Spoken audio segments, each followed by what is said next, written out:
Bonjour. Comment définir le métier de manager? C'est une question presque insoluble parce qu'en fait, il y a autant de managers que de secteurs d'activité.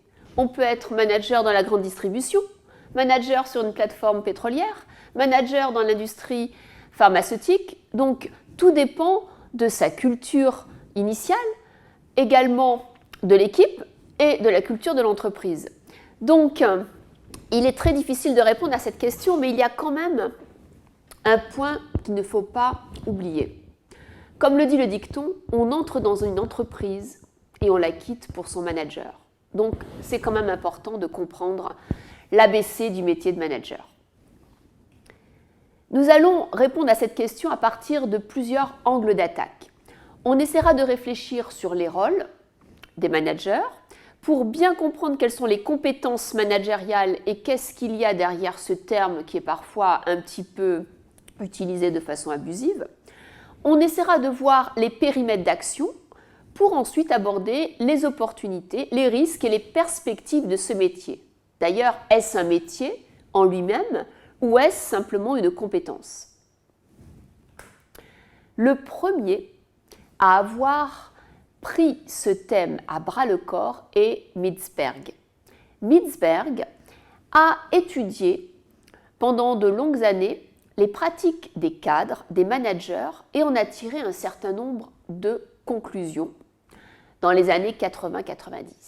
Tout d'abord, il s'est aperçu qu'en fait, le manager avait un nombre de travail et de tâches extrêmement variés qui étaient sans cesse coupés par des interventions de collègues, de la hiérarchie, des coups de fil. Donc un travail vraiment fragmenté. Il s'est aperçu également qu'en fait le manager n'arrêtait pas, qu'il avait un rythme extrêmement soutenu car il était sollicité quelles que soient les situations humaines, commerciales, des situations liées au développement des produits, des situations financières, etc.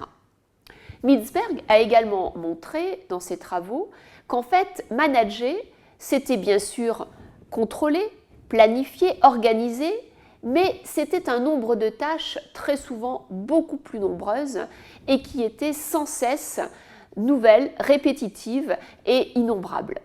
Enfin, il a montré que le manager avait des droits et des devoirs.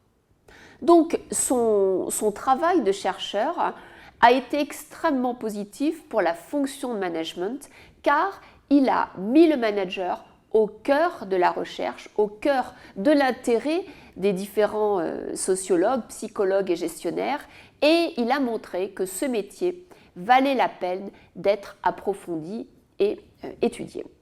Donc, ces conclusions, au fil des années, ont été que le manager a 3 grands domaines d'activité. Tout d'abord, c'est lui qui est au cœur de la formation.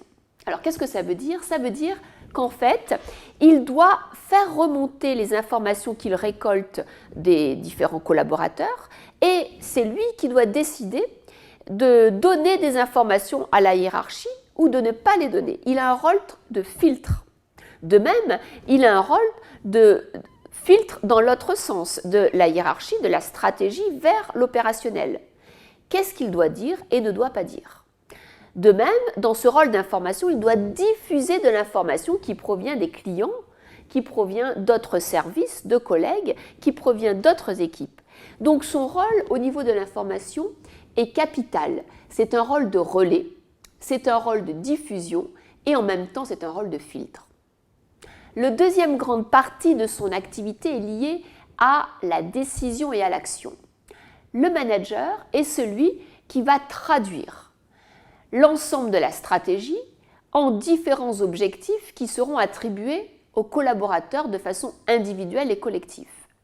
Il a donc un rôle à la fois de découpage, mais en même temps de compréhension et de pédagogie pour que chaque individu comprenne ce qu'il a à faire, comprenne quelles sont ses responsabilités et en même temps comprenne comment il doit interagir avec les autres. Donc, quelque part, c'est au manager de répartir les zones de pouvoir dans son équipe, de répartir les différents rôles de chacun pour que les objectifs globaux qui sont attribués par la hiérarchie puissent être réalisés. Son troisième rôle est lié aux ressources.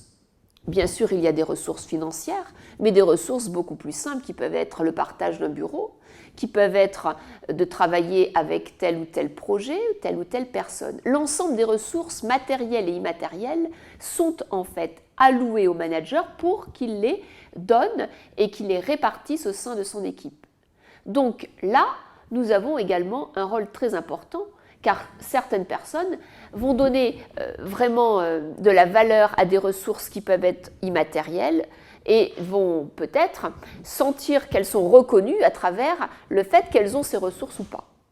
Donc le manager, selon Mitzberg, a à la fois un nombre important de tâches et 3 rôles essentiels, celui du diffuseur d'informations, celui donc du partage des responsabilités et celui donc de ce répartiteur des ressources.